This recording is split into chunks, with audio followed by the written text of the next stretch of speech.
Yes, so I was telling you the first feature of the constitution, which is federalism. So, federalism means the different level of government. When the governmental system is divided into more than one level. Like, for example, in India, it is divided into three levels. One is the union government, then the second one is the state governments, and then the Panchayati Raj. So these are the three tiers of the government in that function in India. And why the system has been made, so that there may not be workload on any one government. Means, for example, if you're living in Mysore and you think that the government which is sitting in New Delhi, that will take all the decisions for the people in Mysore, so it will be very very tough for the governmental system to finalize the things, to functionalize the things. That is why a different level of governments have been made. And the second one is the parliamentary form of the government. This is also a very important feature of the Indian constitution. Parliamentary form of government means that the representatives are elected, right? So in the parliamentary form of the government, all the representatives who represent the public, they are all elected. We send them to parliament, and they make laws for us. So that is the parliamentary form of government.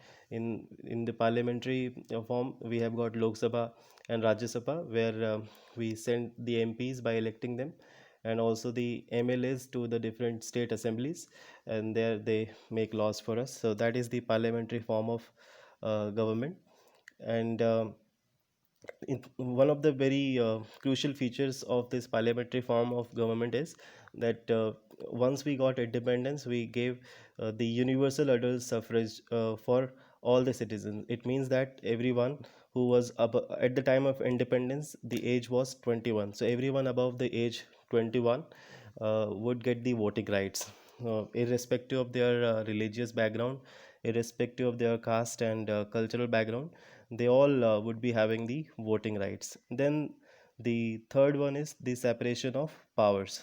This one is also very crucial thing about our constitution, that the separation of power. It means that there are different organs, in among them the power have been distributed.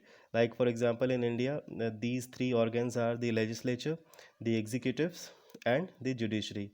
The legislature means the parliament, the representatives who have been elected by us. And then then the executives are the small group of people who are responsible for implementing the laws. For example, we can say the prime minister and his cabinet, they can be considered as executive because they are the ones who implement the laws.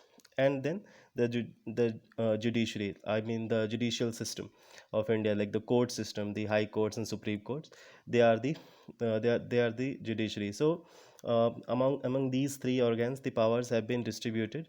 Through this, each organ acts as a like the constitution says that each of these organs should exercise different powers. So through this, each organ acts as a check on the other organ of the government, and this ensures the balance of powers between all three. Means that no organ can misuse their power, because there will be the other organ which will look into it, which will keep on checking the things. And that is how a balance is created. So there is a theory called check and balance theory, about which you would understand or you would study more in your class 10th. And now the next one is the fundamental rights. Fundamental rights, as discussed earlier, that it is also one of the key features of the constitution. One of the beauty of the constitutions, as far as India is concerned, why there is the concept of fundamental rights.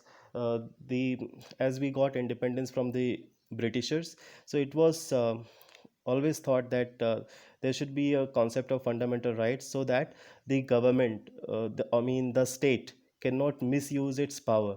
With the citizens should be given something that can ensure that no governmental authority can misuse their powers. So that is why fundamental rights have come into action. So it is just to save us from the governmental outrage. Or in other way, we can say that because of these fundamental rights, government cannot make any such law that can violate our fundamental rights in any way. For example, there are six fundamental rights. You can see here the right to equality, then right to freedom, right against exploitation, and in which there are different things involved, like the constitution prohibits human trafficking, forced labor, and employment of children under 14 years of age. And then the right to freedom of religion. Here in India, every all the religion, like as we are a secular country, so here we are free to propagate our religion and to practice any religion. So we are here to we can like, practice any religion without any governmental interference. And then the fifth one is the cultural and educational rights, and the sixth one is the right to constitutional remedies, which is also one of the very important features of our constitution. Right to constitutional remedies, under which we can fight for our right. Means if someone or any authority or the government violates our fundamental rights in any way, we have got the authority to fight for it, to go to court, and to get justice against this. So these are the things. This can be included in the fundamental rights. So fundamental rights are not only to save us from the government, but also there was one more thing that was considered in giving the fundamental rights.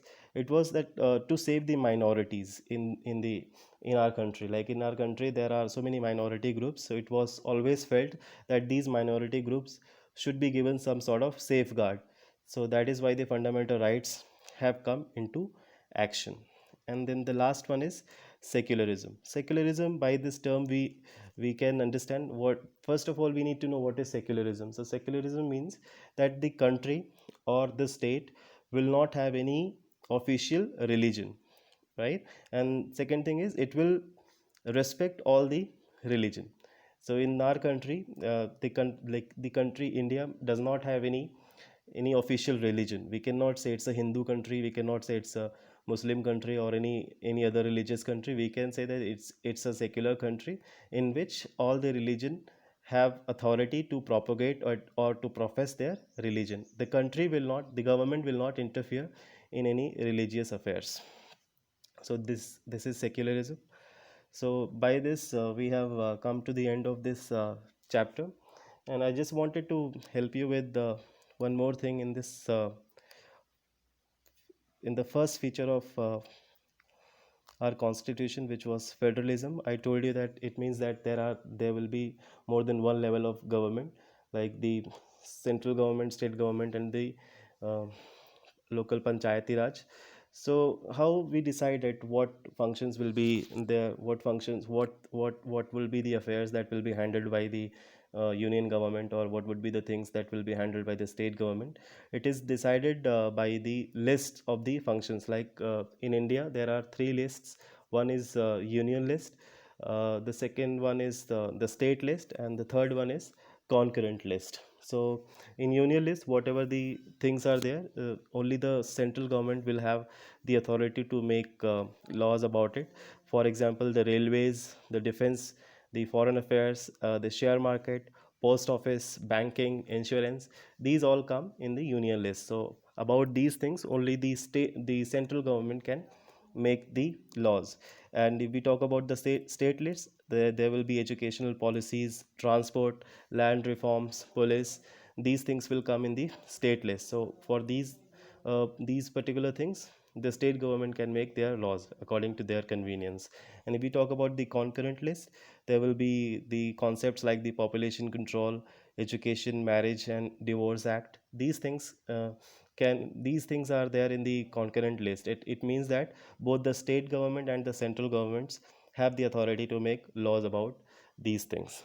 So with this particular chapter comes to an end. I hope you must have understood it, and thank you very much for your cooperation.